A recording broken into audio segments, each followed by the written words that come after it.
Pamumuno 2025. Pamumuno 2025. Magandang umaga sa inyong lahat, mga kabahagi. Welcome to the program, Pamumuno 2025. Ako po si Ben Paipon.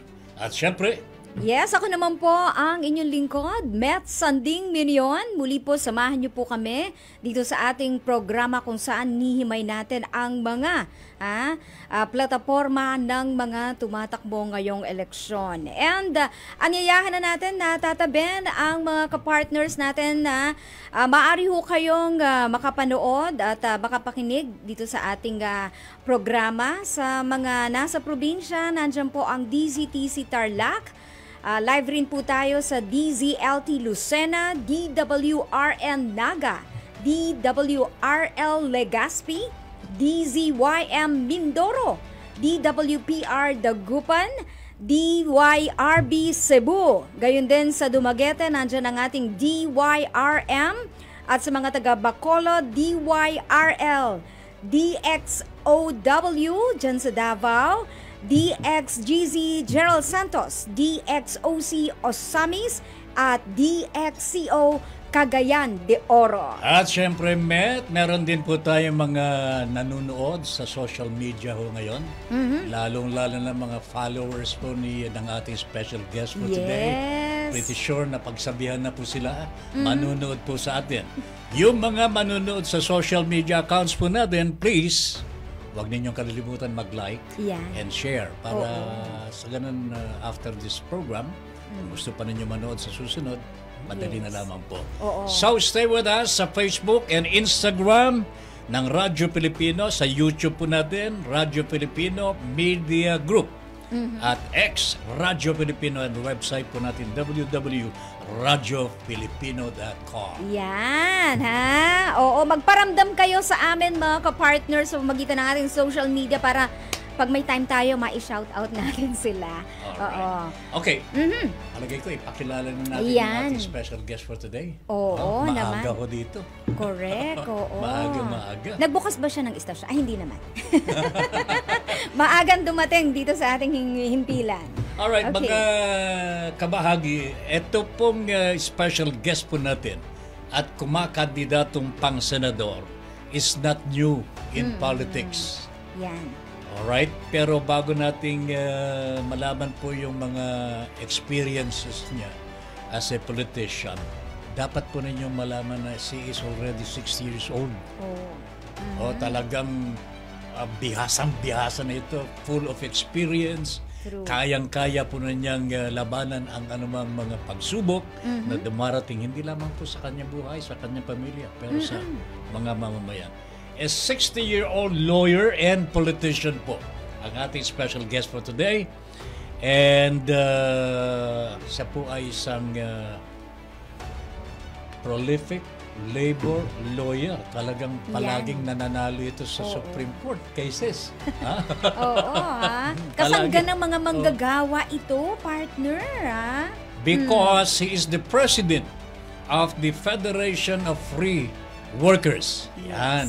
And chairperson ng Nagkaisa Labor Coalition and a very strong advocate for ending contractualization. Mamaya po pag-usapan natin yan. Our special guest for today, mga kabahagi, Beth. Yes. Oo. Welcome po natin dito po sa ating programa si Attorney Sunny Matula. Ay, maraming salamat Met, at siyempre maraming salamat at Ben, ano? Matagal-tagal na kita atang hindi nakita eh. kung nakikita tayo sa interview lang on the air, no? At nasa ibang magkabilang linya lang, ano? Oo. At least dito live, live na live. Pero hindi nagbabago ang anyo ni Sunny. I mean, Sunny. No problem. Senador na Sunny, pero pero ginagamit ko ngayon, Attorney Matula. Ayun. Attorney Matula. Matula. Ayan. Matula. Oo. Alright, okay. Aha, So, maga tayo kanina kasamang Ben kasi sanay tayo na maaga eh. Yes. Nung tayo'y bata pa, nagtatrabaho tayo sa isang rubber company. Kaya kinakailangan yung nagtatrabaho sa rubber company. Yung mga topper, nung sanggot ang tawag namin para kumuha ng latex sa Latex, mga punong kahoy, ay maagang maaga sa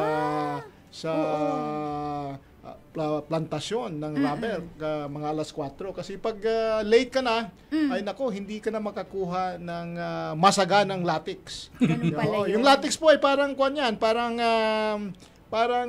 gatas na pag Madikit. Oo, sa pag sanggot yung tawag sa amin ng punong rubber Pag sinanggot mo ay tutulo siya at doon babagsak sa isang cup na siyang sasalo doon sa parang malagatas na dugos.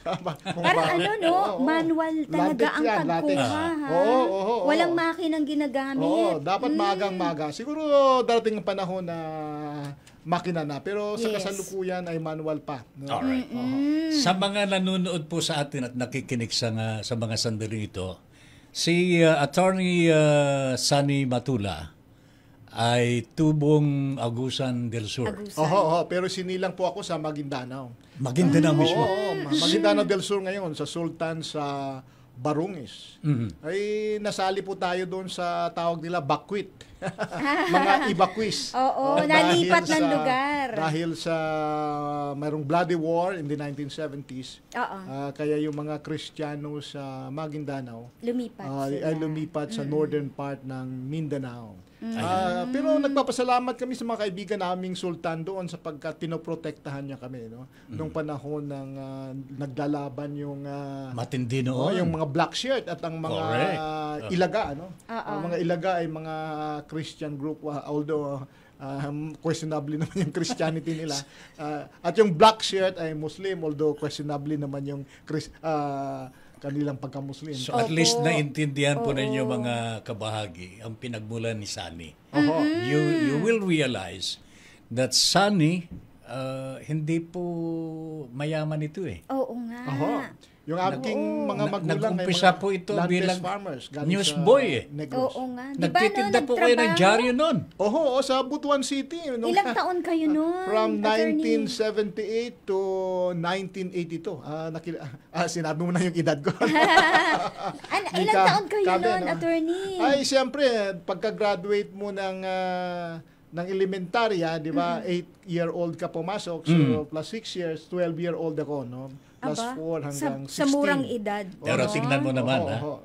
ang Sunny Matula ngayon. Yan. Oh, at least, Nung araw po nandyan po sa plantasyon. Yes. Oho. Nandyan Obrero. po nagtitinda ng dyaryo. Oho. Ngayon po At least, Kabin, napatunayan kong mali yung aking kapitbahay na nagsasabi na hindi ka maging abogado Aba. sapagkat walang pera. Ha? Ang inyong Sabihin mo nga sa akin kung nanay at sino yun. tatay. Salbahing Wag na lang po, wag na kapitbahay. lang po. Kapitbahay ko pa ngayon. Pero Kapitbahay pa rin. kumukonsulta yun ng libre sa akin pag pumunta ako doon sa akin. yun.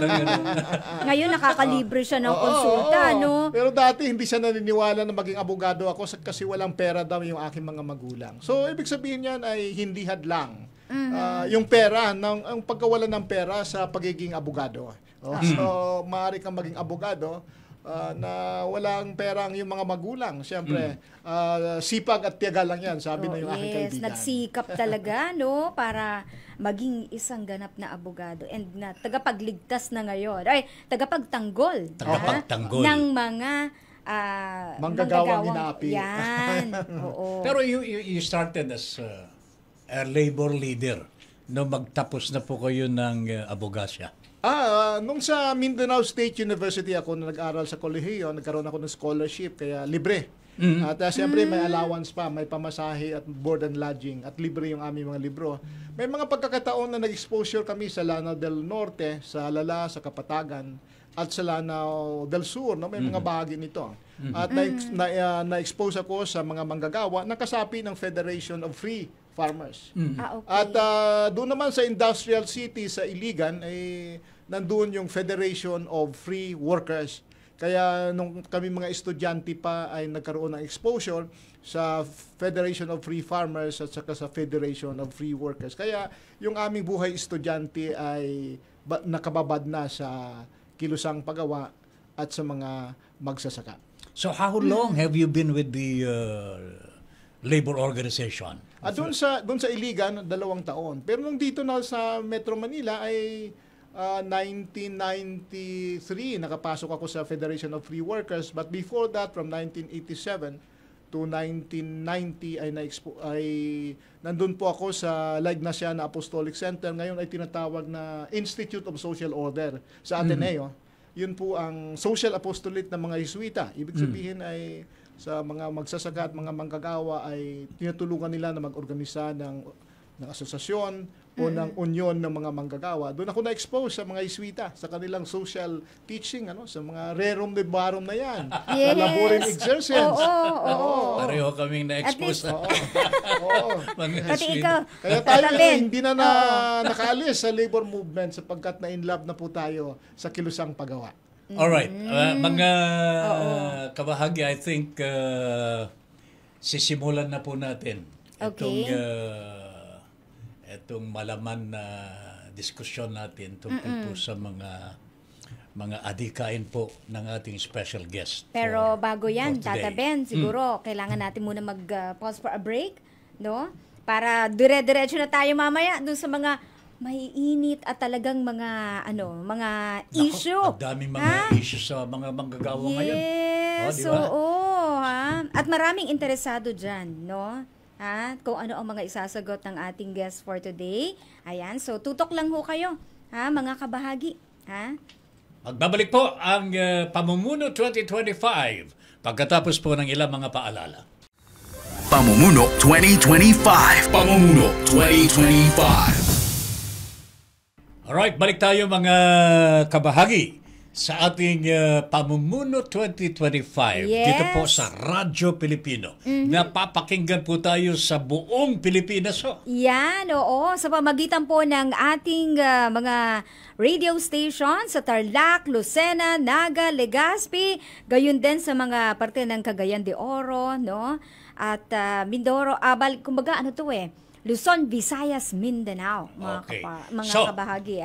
Mga kabahagi, umpisahan po natin ang ating pagkikipagtalastasan sa ating special guest for today. Ready na rin po si Attorney Sunny Matula. Let's start with the impeachment case of Madam Sara Duterte.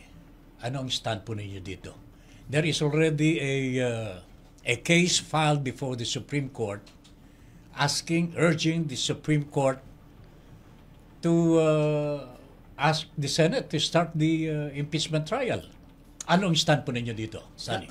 Tama ka, Ben. Ngayon ata yung oral argument sa Korte Suprema. Today is the oral argument. At nakikita natin na siyempre maraming interesado at napaka-importanting issue ito. Isyong pambansa na dapat intindihin, pakinggan at siyempre aksyonan ng ating mga kababayan.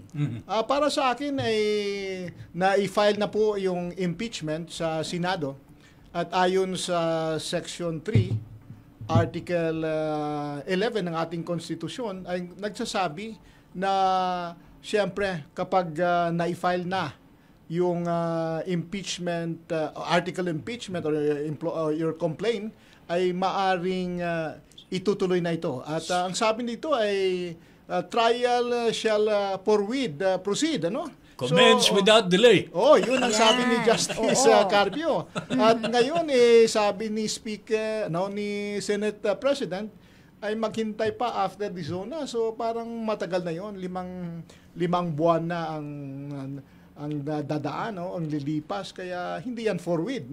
Hindi yan commence immediately, Kaya palagay ko ay may merito yung pinafile na petisyon sa Korte Suprema ng ating isang kasamang abogado.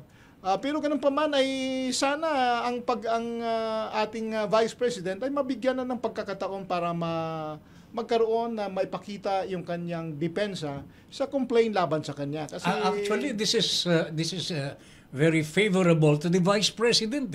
Sa kasalukuyan kasi palagay ko. she's charged a Oho. culpable violation of the Yes. Constitution. Oo, Diba? so- Bribery, maraming betrayal of Kumbaga, ito na yung kapag hindi- pagkakataon para kapag hindi niya buksan. salungat yan o may depensa ng kanyang sarili or of course kinakailangan niya the best lawyers in town, pero kinakailangan niya talagang harapin ito na sa pinakamadaling panahon kasi on the part of the defense ay lalong masisira ang kanyang pangalan kung Yes. hindi niya ito dapat hindi niya agad itong madepensahan. But I would like to get your reaction here sapagkat there are two statements made by Senators Amy Marcos Aha. and Chis Escudero himself. Ito po yung Senate President natin. Ang sabi nila 2 buwan na nakatenga sa Yan. Kongreso Oo. ang impeachment case. Bakit tumagal doon? Bakit hindi kayo papayag na kami, ay tumagal naman dito sa amin? Parang, sa kumbaga, Sobrang ng tagal ninyo pareho limang lang no? buwan, ano? O Pero kami naman. Kung nagkamali Kami naman ang din. House of Representatives, hindi naman yan makorek sa isang kamalian ulit ng Correct. Senado. Ano? So you cannot write the wrong, Wrong being done. with another wrong. Oo, with another Yes. wrong. So Oo. mali ng palagay ko ay mali ang logic doon. Sa tingin ko rin yun. Sa filosofiya ay dapat ay magkatugma o sakto yung pagkasunod-sunod ng ating rationale. So sabi ko nga natin ay you cannot correct a wrong by another wrong. That's correct. Yes, oo. So anyway, eto na ayan po, na. nasa Supreme Court na po yan. Oho. And what do you expect? Do you expect the Supreme Court to act favorably on the impeachment trial? Ano ba ang Ano nila? ba ang, Magiging sa stand tingin sa po tingin ninyo? niya? Sa tingin ko ako As a lawyer. nagtuturo ako ng constitutional law sa dalawang universidad sa Metro Manila. Yes, sa At ngayon. kung titingnan natin yung provision talaga ng konstitusyon natin, klaro naman. At hindi na kinakailangan ang interpretasyon, yung trial shall forthwith proceed. No? Kasi letra por letra, ay hindi na kinakailangan ng interpretasyon yan. Palagay ko naman ay bibigyan ng paborabling katugunan yung petisyon na inihain ngayon sa Korte Suprema. Alam naman natin na sa judicial power ng Korte Suprema na maaari niyang i-review ang mga ginagawa ng Executive Department at ng Legislative Department kung mayroong abuse of discretion amounting to lack or excess of jurisdiction, at palagay ko naman ay sobra na yung 5 buwan na Yes. paghihintay bago That is not masimulan. Kaya nga. forthwith Oo. anymore. Oo. Tama, ibig sabihin ng forthwith, immediately. Immediately, without delay. Nako po. So, mahirap spellingin yun. O mahirap intindihin Ayan. ng So, ordinaryong tao. inaasahan, no, na posibleng, dire-diretso na at magtutuloy na. Okay. So, ito, nabanggit nyo kanina, no, na, Yes, Ma'am Met. kayo ay, attorney, kayo ay isang guro, no? Kayo ay nagtuturo ng mga labor laws, mga ganyan. So, anuin ko na lang, ano, I take it from there, yung kalagayan ngayon ng ating edukasyon sa bansa, no? Thinking na pinatupad ang K-12, tapos ito yung mga in relation pa rin sa mga manggagawa ito actually kasi ang nangyayari, 'di ba, pagka natapos sila sa pag-aaral, pinahaba ng konti pagdating sa high school, pero they can take trainings, pero pagdating naman po sa sa may mga nag-a-apply ng trabaho, teka muna, ang mga employer ayaw nilang kumuha. Ha? Gusto nila yung mga graduate yung na mga preference nila ay kolehiyo pa rin. Oo, ha? So, napag-usapan namin ito ng presidente ng Employers Confederation of the Philippines, si June Ortiz Luis, no? At syempre, ay sinasabi niya na ang preference ng ating mga employer ay yung mga college graduate, despite na meron tayong K-12. Yes. Kaya siguro ay kinakailangan nating i-review ang batas ng K-12 kung ito ba ay epektibo at nakakasagot sa problema ng, siyempre, ng paglaland sa trabaho. Yeah. No? Kinakailangan talaga ito ng review kasi ilang taon na ito na-implementa pero hindi nasagot yung pangangailangan ng industriya. Yes. Kaya ang isang proposal namin dyan ay dapat magkaroon ng pag-aaral sa pag-aaral ng gobyerno ay dapat kasama yung mga manggagawa, yung mga trade unions, at syempre yung mga employers organization. Sa pag-evaluate nito at kung ano mga pagbabago, rekomendasyon na dapat i-adapt ng ating gobyerno sa pagsagot nitong hindi nagja-jive kasi yung pangangailangan ng industriya at dapat yung ating edukasyon.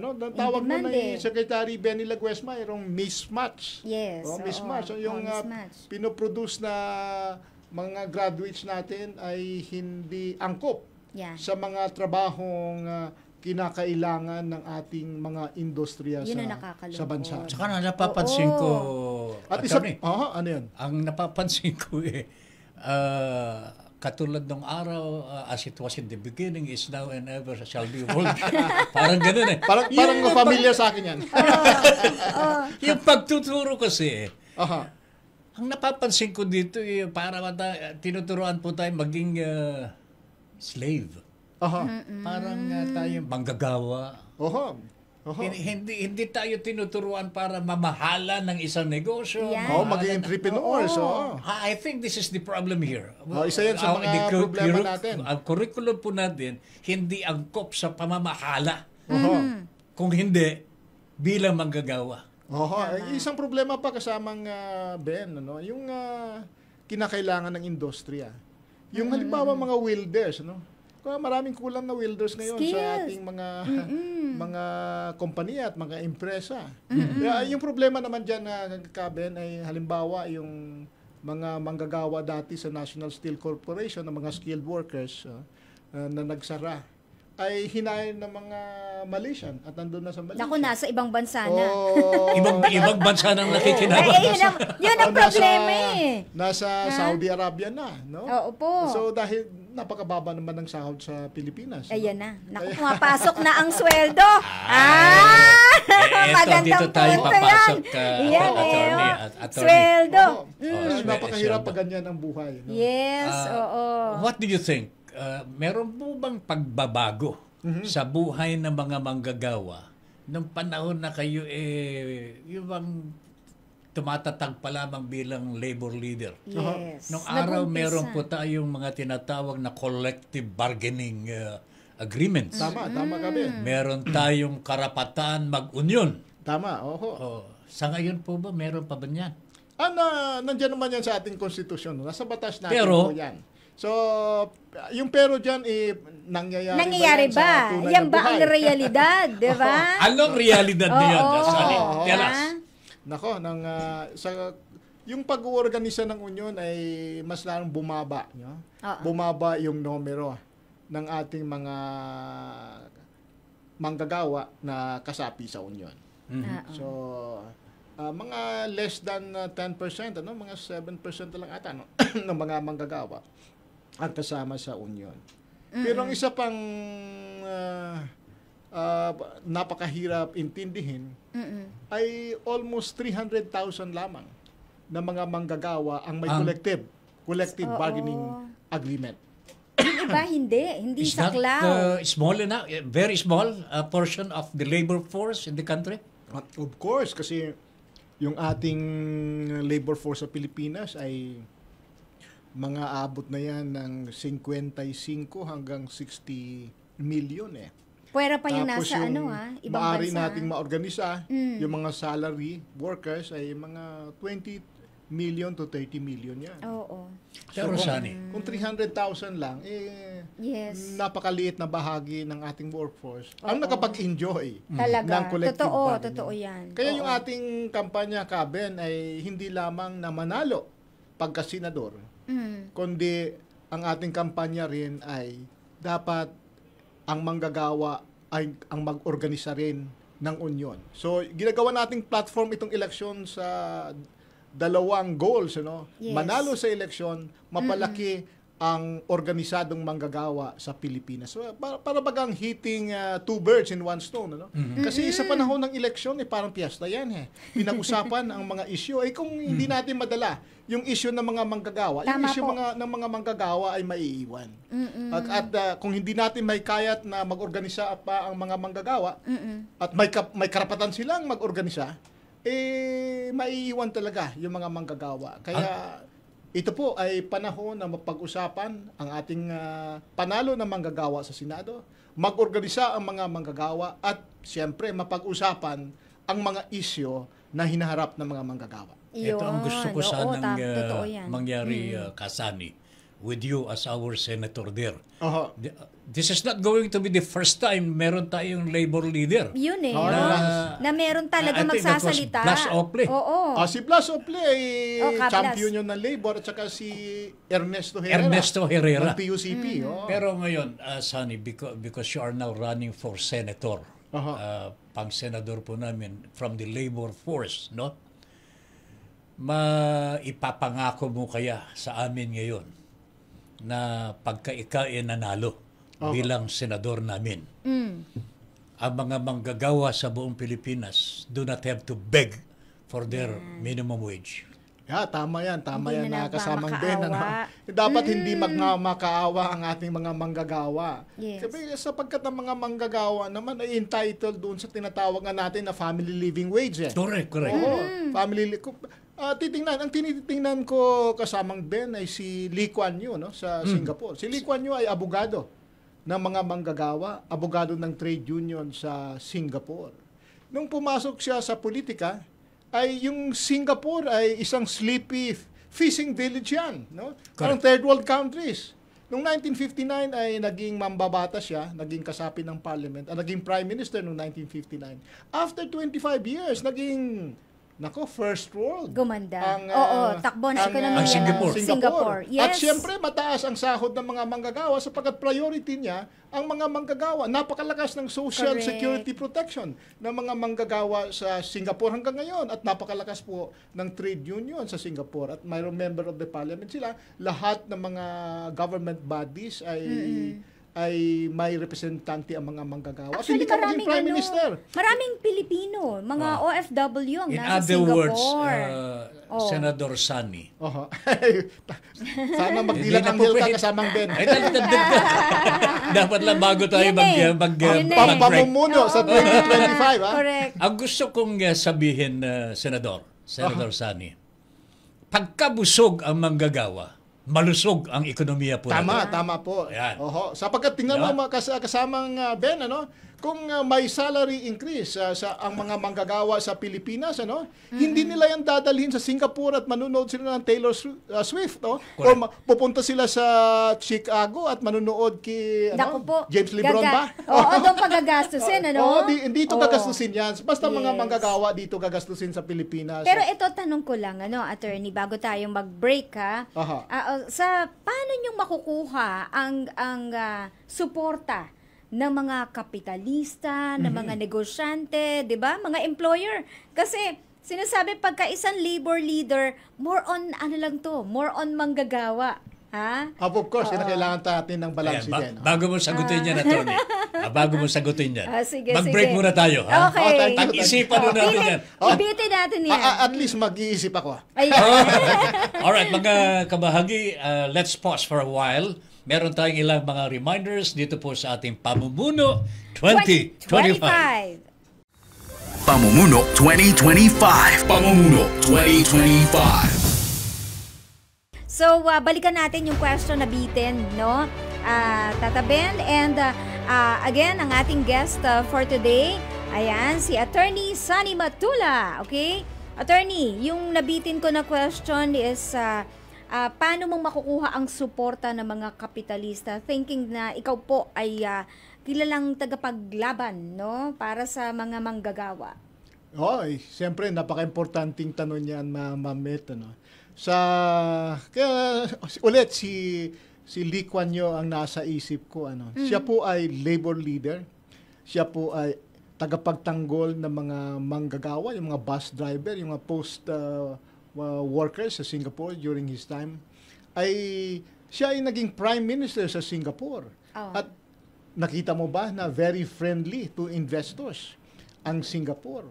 Noong panahon ay wala silang resources, maliit na island. Kulang nga sila sa tubig sapagkat hindi sila binigyan ng Malaysia nung nagdeklara siya ng independence sa Malaysia. Pero nagawa ng paraan ni Lee Kuan Yew na mapataas ang antas ng buhay ng mga manggagawa. At the same time, very friendly sa mga investors ang Singapore. Kaya sa kasalukuyan, maraming factory ang Singapore. Nandoon yung headquarters ng mga insurance company sa Asia at yung mga bangko nandoon sa Singapore. Mataas ang sahod ng mga manggagawa pero friendly sa investment ang Singapore sa kasalukuyan. Kaya tingnan mo, ang labor leader na tagapagtanggol ng mga manggagawa, hindi niya iniwan ang karapatan at interes ng mga manggagawa. So bakit hindi niya sinira naman ang mga investor sa kanilang bansa?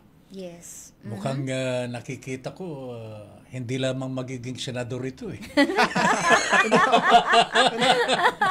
Mas mataas pa, Kaya no? paborito ko rin yung si Norberto Gonzales, yung tumatakbo ngayong senador, yung Defense Secretary, sapagkat ang sabi niya ay kaya ng Pilipinas na maging first world katulad ng ginawa ni Lee Kuan Yew sa Singapore. Wow. Because it is possible. Oho. Posible po eh. Liderato lang yan na kasamang Ben kasi kung Sa sa pamumuno lang kasalukuyan, talaga. kung mga yung dati pa rin ang ating pipiliin, yung miyembro ng pamilya para bagang family corporation yung Senado, eh walang mangyari sa Pilipinas, maiiwan talaga tayo sa kangkungan. Kaya baguhin na natin. Ang kapangyarihan ay hindi sa survey o nasa mga popularidad, ang kapangyarihan ay nasa taong bayan ayon sa ating saligang batas. Mag-isip-isip ang taong bayan dapat eh. Yes. Mahirap na iluklok mo ulit yung mga kapamilya. Eh, wala naman tong, hindi ako napaparinig sa isang stasyon, ano? pero, Oo nga, dapat, nabanggit mo, ha? dapat, Sabihin lang niya, excuse me. Excuse me po. kaibigan natin ang nandoon. Pero huwag naman nating gawin na family corporation yung Yes. Senado na Parang ano, political dalawang dynasty. pamilya lang. Dalawang pamilya, tatlong pamilya lang ang namumuno. 50 million yung mga Pilipino. Yan. Hindi 50 million. 110 million. Napakarami. Actually met and Yes. attorney, merong nag-file ng COMELEC complaint laban dito sa mga tulfo. Kaibigan ko yung nag-file. Si Seri, Si Attorney Garcia. Attorney Garcia, Virilio Garcia. Si Virgilio. Atenean yan, Atenean. Basically ang reklamo po sa mga tulfo, magkakapatid ito, isang pamilya. Magkakapatid is, Tatlo sa Senado and tatlo rin sa Kongreso. Kongreso. And this is against the political dynasty that is provided for in our Constitution. Unfortunately, wala pang tinatawag na rules and regulations to enabling act, ika nga. Pero this. kasamang Ben, may pending din yan sa Korte Suprema na dapat i-implementa na yung provision ng Constitution. Even without the Kasi ang klaro naman yung anak, asawa, cover na yan. Paano, pero paano pag yung ang i-define bentahe? mo, yung i-define mo siguro yung third degree o fourth degree kung kasali ba. Medyo malayo. Malayo. Ito, immediate family eh. Yes. Yun naman po siguro naman titingnan sa isang logical na pagtingin, Pero rational siguro, na pagtingin yung dito, kapatid, yung asawa, palagay ko naman ay sobra na cover na talaga yan ng Tatlong Hindi, magkakapatid, siguro. isang buong pamilya, Yes. Di ba tatay, dapat parang nanay, and the anak. unahin din to ng mga boboto. Di ba? Ikaw ba bilang isang maayos na manunuring mamamayan, na bobotante, di ba? Na makikita mo na lang, lahat na lang ng nasa listahan mo, iisa lang ang apelido. Diba? Sabi ko nga dapat na huwag natin naman gawin yung ating gobyerno isang family corporation. Nakokontrol natin lang isang pamilya o dalawang pamilya o tatlong pamilya. 110 million po ang mga Pilipino. Kaya dapat siguro ay magising na. We have nothing against the tulpos, ha? Oo. Disclaimer lamang po mga kabahagi. Marami pang mga listahan ng mga pangalan na pare-pareho halos, no, na mga tumatakbo. Pero Oo. ito Nabanggit lang kasi ni Attorney Matula dito, no? Ang kanilang apelyido. Ito po may kaso kasi May pending na kaso. may pending case ito. Pagkakalam ko yung final ni Attorney Alex Lacson sa Korte Suprema, kapag yung immediate talaga, covered na yan ng prohibition. Kasi ang intention naman, The intention is very clear. prohibit Yes. ang political dynasty at to give opportunities sa, siyempre, mga maliliit at walang kapangyarihan sa lipunan. Okay. So mga Tama ka kabahagi dyan. po, kung kayo po nasa booth na po ng presinto ng sa halalan, alalahanin po ninyo ito, pinag-uusapan po namin. Yan. Ang ating special guest for today, pang-senador po ito, mga kabahagi, si Attorney Sani Matula. Ayan. Yes. Okay. He is a labor leader and a lawyer at halos lahat ng kanyang mga kaso in the Supreme Court regarding labor laws and labor matters. Mga landmark cases po ang Landmark ating, cases po. nakukuha Wow. sa Korte Suprema. Oo. At syempre, huwag nating hayaan na yung abogado ay dating obrero. Ayan. Oo, totoo yun. Yung Oo. abogado ngayon ay dating obrero. Kaya yung mga kabataan natin na nagsisikap pa na mag-aral, maski wala pong pera yung iyong nanay at tatay, ay may paraan na Yes. tayo po ay maging successful at makuha yung ating pinapangarap. Correct. Kung gusto niyo mangarap na maging abogado, mangarap kayo katulad ko. Yan. Oo, Siguro tuloy-tuloy. napapanahon nito, Beth, na may tanong natin kay Attorney Sani. Aha. What is the most forgettable experience that you ever had as a worker, as a lawyer, and as a teacher? Mga Oh, unforgettable dito ba yan? Unforgettable ito. Parang kanta yan. Pero siguro maganda na may ibahagi ninyo ito sa amin. Oho, yung sabi ko nga nung una, nung nasa Agusan pa ako at nag-aaral na sabi ko, ambisyon kong maging abogado. Kung hindi mang abogado, ay maging pare o maging sundalo. Pero sabi nung aking kaibigan, sabi niya, hindi ka maging abogado, wala namang pera tatay mo. Di ba? Pero ngayon, sabi ko na kinukonsulta na ako ngayon. Ang isang unforgettable ko pa na siyempre sa profesyon natin sa pagka-abogado, ay yung mga kaso na palagay mo ay imposibleng manalo. Parang mga... Naipanalo ninyo. Parang suntok sa buwan, parang gano'n. Yung isang kaso ko na yung mga manggagawa sa isang malaking kompanya sa Laguna, electronic company, ay nako, tinanggal lahat ang mga officer at nagpabayad.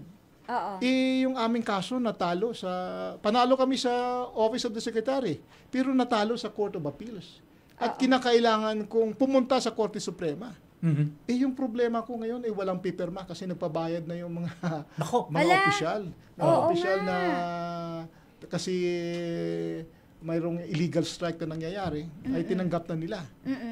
Yun ang problema ko. Mabuti na lamang at may nag-volunteer na may kaso rin sa akin. Hinahawakan ko illegal dismissal at nag-volunteer siya na maging presidente. I see. At may kasama siya, yung naging secretary. Aba, nanalo. Nagdinala namin sa Korte Suprema, binaliktad yung desisyon ng Korte Suprema dahil sa kilos ng 2 taong nagboluntaryo. Ang benepisyo ay halos 500 na mga manggagawa nakabinipisyo doon sa grinant ng Korte Suprema na reversal. No? So yun ay isa sa mga kaso ko na hindi ko makakalimutan. At siyempre yung sinabi ng aking professor na hindi ko makakalimutan. Ang sabi niya ay may 3 uri ng tao sa mundo. Yung unang uri ng mga tao, yung mga taong gusto ng pagbabago at panghawakan ang direksyon ng pagbabagong ito. Yung pangalawang uri ng mga tao, yung mga taong nakatingin lamang sa mga pagbabago. At yung pangatlong uri ng mga tao ay yung mga taong natulala sa mga pagbabago. At ang sabi niya, kayong nag-aaral dito sa College of Law, marami sa inyo working student, palagay ko ay kabilang dun sa unang uri ng mga tao. Yung mga taong gusto ng pagbabago at panghawakan ang direksyon ng pagbabagong ito. Kaya po kayo ay nag-enroll sa College of Law. Wow. Alright, Oo, napakagandang yan Ako bagay isang ehemplo, no, para sa mga kabahagi natin. Okay? We have another question here, Tata Ben. Ikaw na ang magbato?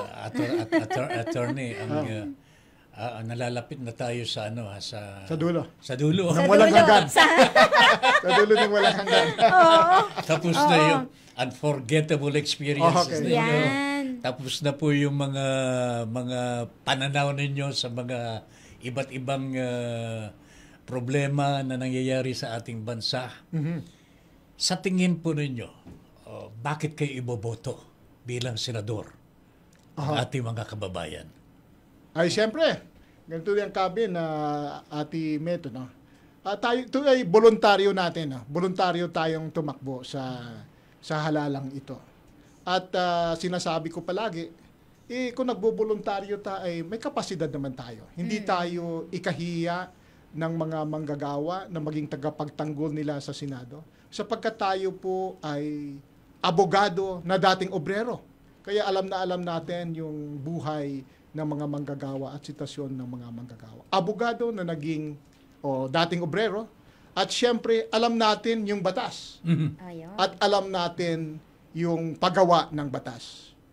Hindi naman pabrika ng pelikula ang Senado, o hindi naman ito ay para pampatawa lamang sa ating mga kababayan. Ito ay seryosong nagpapanday ng batas. Kaya ang isang dating obrero at naging abogado ay may kakayahang maging senador ng ating bansa. Yun po, Yan. si Atty. Nakikita na Sunny po Maduna. ninyo. Ayan. Parang nakikita na ba po ninyo ang inyong sarili Na-picture nyo na. bilang isang senador na. Ay, pangarap natin yan at bahagi ng ating pangarap. Sabi nga nila, Yes. ang kinabukasan ay pinagmamay-ari ng mga taong may mga magandang pangarap. Pamumuno 2025. Pamumuno 2025. Alright, balik tayo mga kabahagi sa final segment ng ating Ayan. Pamumuno 2025. Dumako po tayo sa mga comments Yes. ng ating mga social media viewers. Ayan. Para yan dito sa mga boses ng Pilipino. Ayan. Yung mga nag-comment po, yung mga nanonood sa atin ngayon, kaya sabi ko sa inyo, mag-like and share kayo at mag-comment kayo para mababasa din namin dito, no? Okay, so tataben, ito, basahin natin si Christopher de los Santos.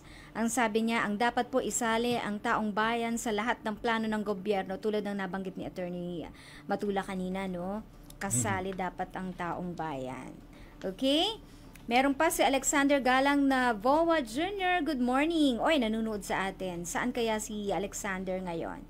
Marco de la Cruz, dapat bang babaan ang age criminal liability? Ayun, ha? Tanong kaya natin to kay attorney dahil isang Meron abogado. po ba kayong comment Age dito? criminal liability. Age ng criminal liability. Ang sa kasalukuyang batas, palagay ko ay Sapat tama na. lamang yan. Tama-tama lang. At siguro ay kinakailangan natin yung rehabilitasyon Yan. ng mga batang nakakulong o yung mga taong mababa ang edad, na nasa rehabilitation center. Attorney, pabata ng pabata ang mga kriminal ngayon.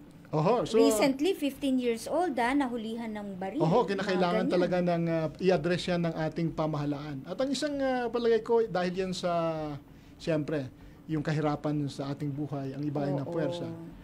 Kung mga miyembro yan ng sindikato, palagay ko ay dapat kunin ng mga otoridad natin yung mga pinuno ng sindikato Yes, at hindi yung ang mga bata ugat. na naging biktima lamang Tama. ng mga gawain na kriminal ng mga sindikato. Ito kay Diego Banlapas, what steps will you take to protect laborers forming unions and end contractualization? Ito na po yung Siyempre. natin kanina. Yung ating advocacy ay dapat ang mga manggagawa ay makapag-organisa ng union nila para may boses sila sa loob ng bagawaan. At hindi natin yan makakamit kung walang proteksyon ng mga manggagawa tulad ng mga red tagging na ginagawa. Hindi naman komunista itong ating mga nag-union. Karapatan nila yan. What do you think prompted this government, itong gobyerno natin, na tanggalan ang mga manggagawa po natin ng karapatan nila? Yun ang ating gusto namin makausap nga, no? Kinakausap natin, gusto na may request kami kay Secretary Benny Laguesma na yung mga trade union leaders ay dapat makaharap ang presidente para makuha natin yung commitment ng presidente doon sa constitutional right ng mga manggagawa na mag-organisa ng union. Klaro naman yan sa Article 8, sa Section 8, Article 3 ng ating konstitusyon na ang mga manggagawa na sa pribado man o sa publiko Correct. ay may karapatang mag-organisa ng union, asosasyon at anumang mga kalipunan para ipaglaban ang kanilang mga karapatan. So, yan po ay nakuha natin sa Malulus Constitution pa, hindi yan nakuha natin sa... Tagal, oo. Hindi natin yan nakuha sa American Constitution. As a matter of fact, Dito sabi sa nga po atin ni yan. attorney, dapat tanggalin na po yung National Tripartite Board at ibigay na po sa mga manggagawa yung karapatan nilang negotiate. Yes, Negotiate with the employer. Tama yan kung organisado ang mga manggagawa at organisado din ang mga employer natin. Yung mga employer natin, although organized sila na mas malakas ang influensya niya sa gobyerno, pero kukunti pa Wala yung pa mga rin. yung mga employer na organisa. Kaya meron kaming project sa Danish Trade Union Agency at yung sa Danish Industry na dapat yung employer at yung workers ay magkaroon ng pag-uusap sa mga isyong hinaharap sa loob ng pagawaan, sa labas ng pagawaan at yung pambansang isyo. May tawag kami diyan ngayon na proyekto, yung Leaders Forum. No? Para at least yung bilateral o dialogue ng employer at ng workers ay ma-institutionalize sa Pilipinas. Yes. Ngayon kung O, sana pag-usapan natin magtuloy-tuloy yung yan. wages ay dalawa na lang, wala nang gobyerno. Tawag nila sa gobyerno parang mother-in-law yan. No? Oo, parang tagapamagitan siya Oo, tagapamagitan, no? no? Alright. Oo. Rose Yes. Gomez. Ayun, si Rose Gomez nanonood sa atin from Lucena. Ayan, sabi niya rito, iboboto kita, Attorney Sunny, ikaw ang boses ng manggagawang Pilipino. Saludo kami ng asawa ko sa iyo. Aha, kapitbahay siguro namin yan. Taga-Binyan. Taga-Binyan ako. Sa taga-Calabarzon yan. Calabarzon. Alan Montaño, sabi niya, yes, among all 2025 senatorial candidates, tanging kay Attorney Matula mo lamang marinig ang ganyang pananaw at paniniwala. Let's campaign for Sunny Matula. Nako. Ayan. Kilala ko yan Alan Montaño. kilala ko yan si Attorney Si Montaño. Ay, dating presidente namin yan sa FFW. Okay. At sa kasalukuyan, commissioner yan ng Employees Compensation Commission, representing the workers. Very nice. Oo. Taga-Kwan din yan. Taga Cotabato. South Cotabato. Marbel, South Cotabato. Oo. Eto si Angelo Redaha. Napunta si Angelo Redaha dito. Happy Tuesday! Tanghalian, ha? Ka-RP Malolos, Bulacan. Ayun, taga Malolos naman si Angelo Redaha. So, yun yung baka kaibigan niya ng mga taga-Ninja ba na kliyente ko sa Bulacan. Okay. Pero, meron lang akong isang tanong. Yes, ano? ma'am. Ito. May mga sinisenyas na si Partner Lizelle dito. Sandali lang. Eto, attorney, kayo ay hindi naman lingid sa kaalaman ng lahat na kayo po ay tumatakbo na for the third time, right? Tama. Oo. Third term na ako. Oo, para sa... Eto, mas mataas pa na pwesto, no? Never give up. Oo. Ano ang nakikita nyo dahil nakita ang si attorney ay endorsed na ngayon na Juan Sambayan, di ba? Si Justice Carpio yan at saka si Justice Carpio Morales at saka si Attorney Caleja at mga kaibigan natin na kilala sa ating sa lipunan para sa pagbabago. So maraming salamat po. Juan Sambayan sa endorsement So ninyo. malaki na ang natin. Kasama advantage natin dyan si Heidi Mendoza. Kasama natin na na-endorso. Si Arlene Brosas. Sino pa ba? 8 ata yun. 8 kayo. Si Senator Laila de Lima, no? Kasama rin. Si Pero hindi pa Pangilinan, senador Kiko yun. Pangilinan at si Bam Aquino. Bam Aquino and Si De Lima ay tumatakbo ngayon sa party list na mamamayang liberal. Ayun. So briefly now, before we wind up, Sunny, Yes, meron Tata ba Ben. kayong message sa ating mga kababayan ngayon? Siyempre, yung natatandaan ko na nakakitil sa aking isip palagi, if your determination to succeed is strong enough, failure will not overcome you. Iyon. Beautiful. Say it again. Attorney. Sasabihin ko yan sa another words ni Prime Minister Winston Churchill. Okay. Ano po? Success is not final. Failure is not fatal. What is important is the courage to continue. Beautiful. Yes, Alright. very well said. Kaya maski anumang tagumpay mo, panandalian lang din yan. Yung Tama failure mo, panandalian din yan. Ang importante ay itutuloy ang laban. Yun. So mga kabahagi, I think this is about it for today. Ang naging panauhin po natin, pandangal, pang-senador Yes. ng bayan. Walang iba kundi ang ating kaibigan. I'd like to acknowledge that Maraming salamat, Tate Ben at Ma'am Min. Attorney Sunny Batula. Ayan. Huwag niyong kalimutan, ha, mga kabahagi. Si Attorney Matula. Isang salamat labor lawyer and labor leader. Dating obrero, naging Dating abogado. obrero po. Ayan, Mga kabahagi, maraming salamat po. Nagpapasalamat po kami dito sa ating special guest. Sunny, Maraming thank you very salamat much. din po. Mabuhay po Wish kayo, you all the best. Mabuhay Tata ka. Ben at, Yes, good luck po. Ma'am Mit. Sana magtagumpay ang iyong mga layunin para sa ating inang bayan. God bless you. God bless. Alright. Okay, so nagpapasalamat din tayo sa mga nagbigay ng komento, no, nakibahagi dito sa ating programa ngayong umagang ito. Actually, tanghali na, no? At syempre, yung mga viewers natin, ako, ang iingay nila dito, nakikita ko yung mga pag-abati nila, no? Hindi na natin masa-shoutout lahat sila. Anyway, kay Karen, kay Uno, at syempre kay Chef Tina, nanonood din sa atin. Maraming salamat po. Magpapasalamat din po kami sa ating mga kasama dito po sa ating Yes. studio. Mga interns po natin, mga Yes. volunteers po natin, ang dami po Head natin sa production. Makakatiyak na mawin. Oo, taga-USD May ata boto yung na yan. iba. May boto po sa inyo yan. Kasama na yan sa mga boboto kay attorney. Ang Nandyan head si, natin sa production. Ango. Ayan. Yes, Miss Thank you Ann. very much, Ann. Ayan, And si Sir company. Ram, nandyan din. And si partner, si kabahaging Lisel dito. And syempre sila engineer. Aba, hindi masasahim-papawid ng maganda ang ating programa kung wala ang mga magigiting nating inhinyero. Si Ram Malonzo. Ayan. Yes. So, Alright, sa lahat ng mga kasama natin dito sa ating studio, sa ating Radyo Pilipino, kami po ang inyong mga kabahagi sa Himpapawid. Met Sanding Minion. At Ben Paipon, magandang umaga po sa inyong all. Pamumuno 2025. Pamumuno 2025.